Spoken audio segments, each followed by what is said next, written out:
Hello বন্ধুগণ, অনুরাগের ছোঁয়ার আজকের পর্বে দেখতে পারবেন সোনা রূপার জন্মদিনে ধরা খেয়ে গেল মিশকা তবলার কাছে। লাইক দিয়ে বিস্তারিত জানতে থাকুন। সোনা রূপার জন্মদিনে সকলেই উইশ করতে আসলো অলিকে। তখন দীপা এসে অলিকে বলে, হ্যাপি বার্থডে, আমি দোয়া করি তুই সারাটা জীবন সুখে থাক।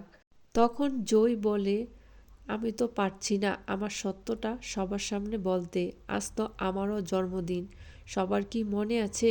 রূপার কথা এদিকে চারু অলিকে বলছে, চলো কেকটা কেটে নাও, অনেক দেরি হয়ে যাচ্ছে। অলি বলে, না, বাবা যতক্ষণ না আসবে আমি কেক কাটবো না, আগে বাবা আসুক তারপর আমি কেক কাটবো।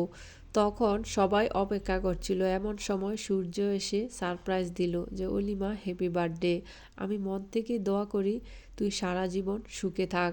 তখন এমন সময় মিশকা গিফট নিয়ে আসলো, বলল অলিকে গিয়ে জন্মদিনের উইশ করলো। তখন মিশকা জয়কে গিয়ে জড়িয়ে ধরে বলে, তুমি চুপ থাকবে, এখানে আমি এসেছি তোমাকে উইশ করার জন্য, তুমি আমার কাছাকাছি থাকবে। তখন সাক্ষ্যদীপ সরকারের মা বলে, জয়ীর আজকে জন্মদিন নয়, তাই ওকে উইশ করতে হবে না। এই কথা শুনে মিশকা দূরে চলে যায়। তখন সূর্য আসার সময় একটা কেক নিয়ে আসে। এই কেকের মধ্যে সোনা রূপার নাম লেখা।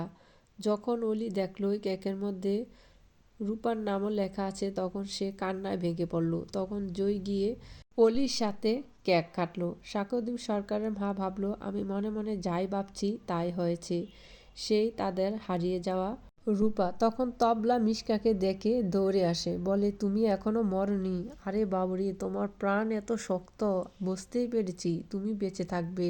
তবলাকে দেখে মিশকার কপালে ঘাম ছুটে গেল। অলি বলে, আমার আজ জন্মদিনের পার্টিতে বাবা চারুর আংটি বদল হবে। এ কথা শুনে সবাই অবাক হয়ে তাকিয়ে থাকলো।